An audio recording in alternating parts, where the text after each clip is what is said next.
नागपूरमध्ये महाविकास आघाडी म्हणून लढण्याचा प्रयत्न। काँग्रेसचे आमदार विकास ठाकरे यांनी ही प्रतिक्रिया दिलेली आहे। महाविकास आघाडीतून लढण्याबाबत आज अंतिम घोषणा होऊ शकते असंही विकास ठाकरेंनी म्हटलंय। काँग्रेसचे 151 उमेदवार तयार असल्याचं सुद्धा ठाकरेंनी म्हटलेलं आहे। वंचितलाही सोबत घेण्याबाबत चर्चा सुरू असल्याचं विकास ठाकरेंनी म्हटलेलं आहे।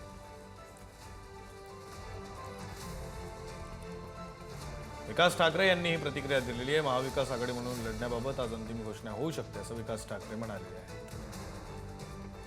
की काल रात्री उशिरापर्यंत आम्ही राष्ट्रवादी आणि शिवसेना युबीटी आणि शरद पवार साहेबांची राष्ट्रवादी यांच्यासोबत वाटाघाटी केल्या आणि बऱ्याचशा जागांवर एकमत झालेलं आहे।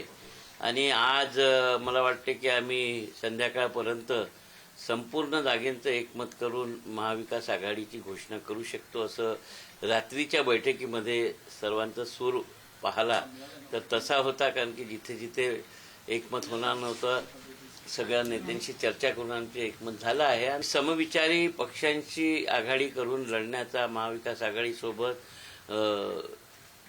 इतर पक्ष रिपब्लिकन पक्ष येत असतील त्यांना घेण्याचा वंचितची आमची बोलणी सुरू आहे, त्यांना सुद्धा सामावून घेण्याचा आमचा प्रयत्न आहे। आणि ही पूर्ण प्रक्रिया उद्या सकाळपर्यंत किंवा आज संध्याकाळपर्यंत कंप्लीट होईल। काल रात्री उशिरापर्यंत आम्ही या दोन लोकांशी बैठका केल्या, आता वंचितशी बैठक करणार आहोत। आणि मला वाटते की जसंही आमची सगळी व्यवस्थित कागदावर युती झाली तेव्हा आम्ही या महाविकास आघाडीची घोषणा करू।